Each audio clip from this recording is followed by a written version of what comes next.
I'm Christina, and welcome to Salty Critics Corner.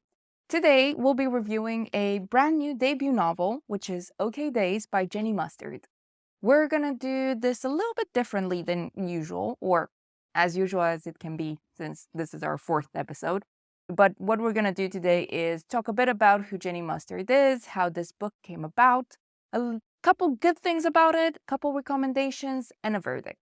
Since this is a debut novel, we won't be giving away any plot point spoilers. We're going to do our best, to keep it spoiler free because I'm sure maybe not a lot of you have had a chance to read it. Finally, another thing I would like to cover is what happens when a content creator writes a novel. I know, couple of question marks, some people may be giving it a funny eye, but here at Salty Critics Corner, we want to give everyone a chance. So, today, OK Days by Jenny Mustard. Let's get going.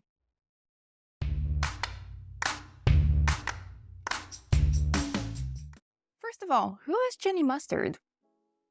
She started out as a YouTube content creator who posted a lot of these inspirational interior design, visual pieces, but quickly grew her channel and started posting on Instagram. I know she's got a TikTok at the moment. And she became really successful due to, well, I would say, a really interesting personality, a really interesting way of talking about things. She recommended a lot of affordable pieces, whether it was clothing or interior design. And of course, people reacted to that. And she's been doing really well recently. And one thing that's really changed about her channel since I started following her too is the fact that she posted more and more about books, about things she's been reading. I also like a lot of the books she reads, so of course that endeared her to me as well. One thing that makes her stand out is also the fact that she recommends a lot of anti-consumerist, vegan, ethical products, as well as, just attitudes in life. And in a way that makes her a bit different from a lot of other content creators, I would say at least.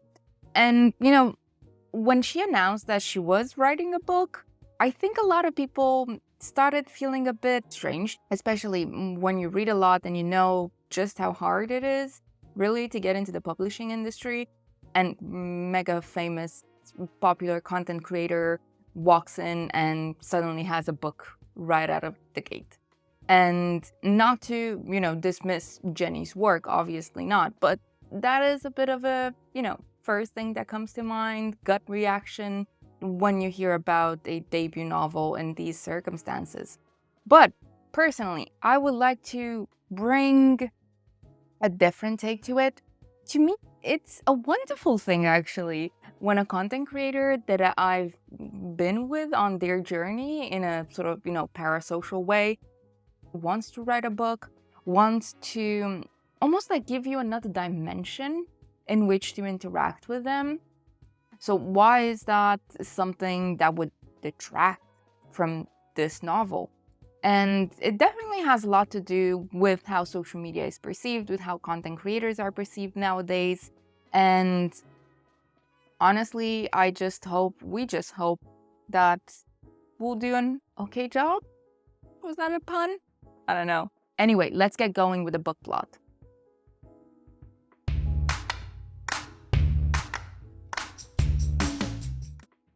What is this book about? Well, like I said, this is a debut novel, so I'm really gonna try and not give out any particular important plot points. So just from the blurb, anyone can see this, anyone can read this.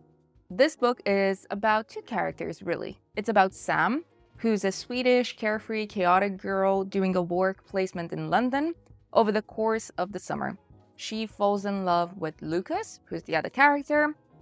And Lucas is a British man. He's sensitive and calm and just trying to get a foothold in the adult world, struggling to put together his life, basically. The gist of the book is obviously about these guys' difficult relationship. In addition to the blurb, and the things that really stood out to me is the fact that this is in a way a novel about being an immigrant, and being an immigrant in London of all places. So obviously that resonated with me and with Claudia. And it's also about falling in love with a city that is not your home. And it's about escapism. It's about, of course, it's about relationships, but it's about that bit of the relationship that isn't the honeymoon part.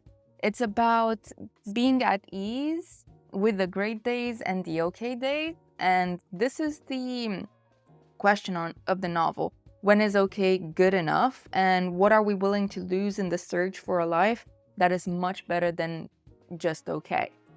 One thing we want to do with this review is try and stay away from exacting moral judgments on the characters, whether it's their actions or, their behavior or their personality. This is not about who's the good guy, who's the bad guy, who did wrong, who did right. This is going to be a review that focuses more on the structure of the book, the writing of the book, on, how well developed these characters are. And really, we want to do that because judging the characters themselves, that's just an opinion, man, and everyone's got that. So, none of that. Okay, let's get salty.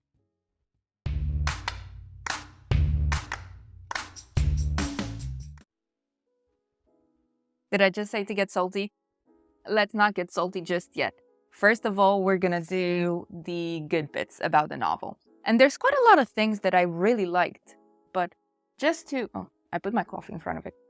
Sorry, Jenny. Just to start with stating this, Okay Days is not a cash grab. This is not a content creator hiring a ghostwriter to write them a book so that they can sell it to their followers and, just get that little bit richer. No. This is a debut novel that was written with love. It was written with care. It was written by someone who absolutely reads.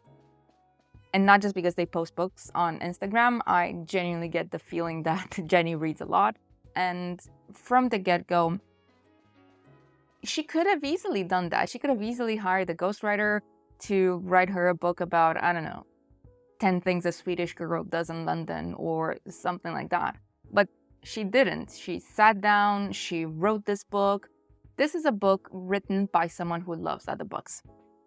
And it's clear to me. It's clear to me from, how carefully written the sentences are. It's clear to me by how well the rhythm of the paragraphs unfolds. She does the long sentence, short sentence quite well. So for example, in the beginning, I was still drunk and a little bit lightheaded. It was like the phantom waves through your body hours after you disembark a boat. I felt the waves of Luke. Phantom sex. And it's written again by someone who's read a lot of good books. That was the overall feeling that I got from the writing itself. Another thing that I really enjoyed about this, so again, it's a book about a relationship, and I wouldn't say that's necessarily my favorite genre, to be honest, but there are also other things that I took away from this novel, and mainly her deep love of London as a city. It is like a character. It is a character in the book. London encompasses Sam's struggles with being away from home, being away from her usual life, and to her, this is the happier state. And every single time she describes the city, she does it in such a vivid way without it being overbearing. Honestly, I can already see the OK Days London tour being a thing because she really goes through a couple of interesting places in London, and they're always, in my opinion, just really well described. It really helps you immerse yourself in the atmosphere. It helps you immerse yourself in this, modern relationship.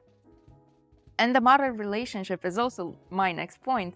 Another good thing in this book, and something that I feel you don't always see in books that focus on a soul relationship like this, is the fact that Sam and Luke do have a pretty modern relationship, and they are friends throughout the book. And that is a really positive element to me, and it made reading the book and reading about their relationship a lot more enjoyable, because this is one of those on again off again things, and at least to me as a reader, I just don't have the patience for that. I would really like to bring up just how well written Luke is as a character. And to me, being a male character in what is really like a really feminine corner of literature, almost chick lit, to me, Luke really stands out because he is just very human. And I know, one of the plot points that's on the blurb, so not a spoiler, is that Luke really struggles with his appearance. He's just human. And I think whenever we read a book that's more about a relationship, the male character tends to either be Prince Charming or a walking red flag. You know what I mean? So either he's Mr. Darcy or he's the guy from, I don't know, 50 Shades of Grey. And Luke isn't either of those. Luke is just really human, and he honestly reacts to a lot of the events in the book in such a natural, refreshing way that I couldn't help but just really like him. Yeah, just I found the way his plot points are written to be really natural, realistic, and it was quite enjoyable to read his chapters. I was always like waiting for his chapter to come next. And the final two things that I've enjoyed about this book, and they kind of go together a little bit, is that it reflects society really well, contemporary society. So overall, I think people reading this book will have no trouble relating to at least one or two of the elements, if not the book as a whole.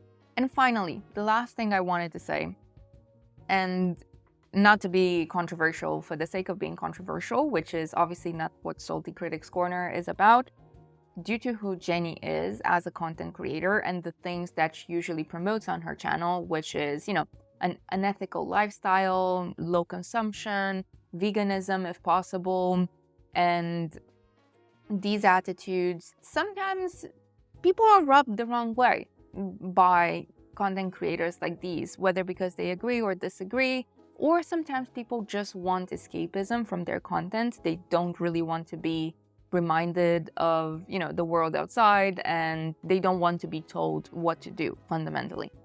And because of that, I was wondering if some people might go into this book thinking, it's going to be, how should I put this, like, just really preachy. Some people might think that, and for this discussion, I just wanted to dispel that. This is not a pamphlet. This is none of the... It's one thing for the characters to embody these values, and it's a completely different thing for the narrator to push them onto the reader. So to me, it was just a really normal, refreshing view on characters that embody these values that Jenny finds important, and it really makes it stand out as a positive behavior, at least to me. Overall, there's a lot of good things about this novel, and I wanted to highlight some that might not have been so obvious. Overall, yes, well-written debut novel, interesting characters, very well-written descriptions, both of people and of places, and overall, a couple elements that we don't often see in novels like these. And these were the good things about OK Days. Quite a lot of them, quite a lot of reasons for you to try reading this book, give it a chance. But now, since this is the Salty Critics Corner, let's talk a bit about the not so great things about this novel. Let's get going.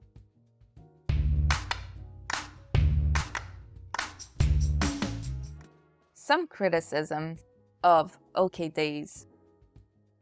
I would like to start with probably something that really could have hardly been avoided, but needs to be brought up. And I know I mentioned that the writing itself, the rhythm, the paragraphs, was really well done. And I think that definitely demonstrate that Jenny absolutely has a lot of talent as a writer. But when I mentioned that this was written in 7 weeks, it really... Yeah, I could tell, honestly, that the first draft was written almost, or at least this is what I assume, that the first draft was written almost in a bullet point kind of way. And I would say that's most obvious in just the overall narrative of the book. So, and just to give you an example of what I mean by that, there is an event in the beginning of the book. In the first couple of chapters, Sam and Luke find this injured pigeon, and Sam insists to take it to the vet. The pigeon dies, and she makes a comment at the end of, I knew it was going to die, but I just wanted to know that I've tried. This event is brought up again towards the end of the novel as a sort of foreshadowing metaphor for the previous events. And to me, again, like, that was quite an obvious 5 chapters your debut novel should have. You know, have something that comes up in the beginning, resurface at the end, and try and tie up the narrative together. Yeah, I mean, to me, that speaks a little bit to, you know, writing with bullet points. In the classic, this is the introduction, this is the intrigue, this is the body of the novel, this is the peak of the novel, this is the conclusion of the novel. And it's not as graceful as the actual writing of this novel is, and that really stood out. Now, speaking of bullet points, I feel like despite Luke being a really excellent character, Sam doesn't have the same humanity to her. It doesn't feel as natural of a character the way Luke does, the way she reacts to a couple of events. And this is not about the choices Sam makes in the novel. Again, no moral judgments. But what do we know about her? You know, the fact that she's half Swedish, half Romanian is important to her character. She loves London. She loves being on holiday. She's an escapist, fundamentally. But we never really learn why she loves escapism so much. What is it about her life that makes her want to be on holiday constantly? What is she running away from? Because overall, her life is pretty dang perfect. I don't know. Her struggles, at least in her past, don't really reflect necessarily this kind of like desperation to escape. I think, at least, I would say Lucas's narrative really ties up at the end. So Lucas is the conformist. He wants the traditional picket fence, or whatever the British equivalent of that is. But he really, by the end of the novel, he really understands where his need for order and conformism comes from. And I would say that he is changed by this understanding. But by the end of the novel, Sam's character doesn't really change. We don't really learn much about her at the end. She's pretty much the character that we started with to an extent. Maybe she parties a little bit less. Maybe I need to read the book again and I didn't catch that at the end. But that would be a criticism. And of course, lots of people will say that Sam is just a projection of Jenny. You know, they have quite similar lives. And I would say, why would that be a bad thing? You know, write what you know. The only detractor from that is the fact that maybe because Jenny knows this character so well, we, as the readers, who obviously don't know Sam at all, we don't get to see the same character development because we don't know her as well.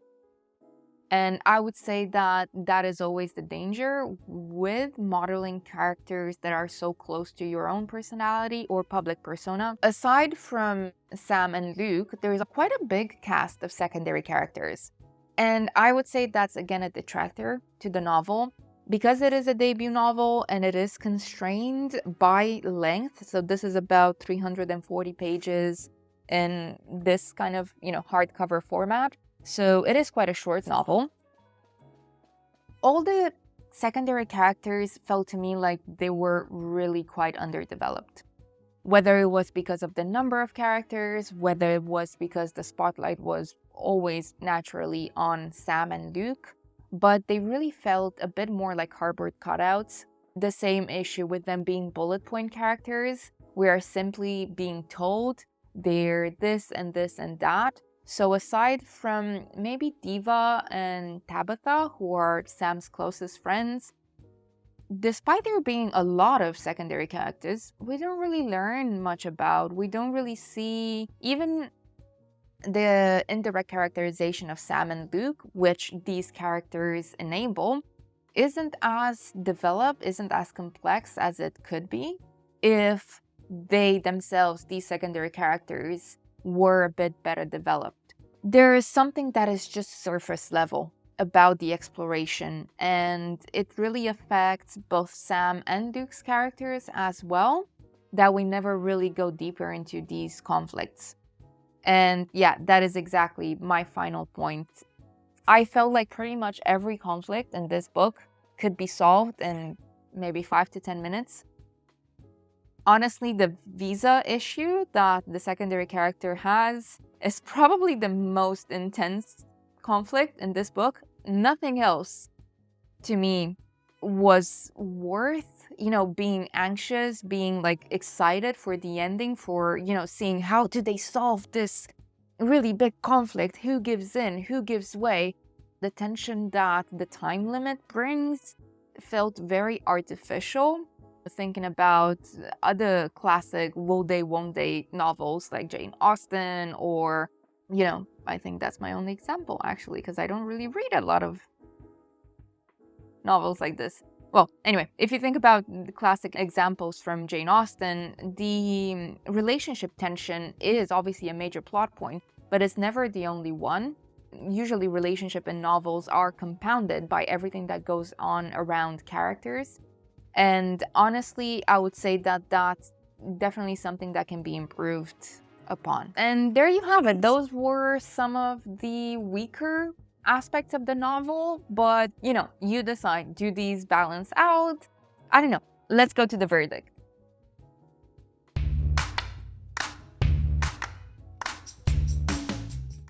The verdict on OK Days.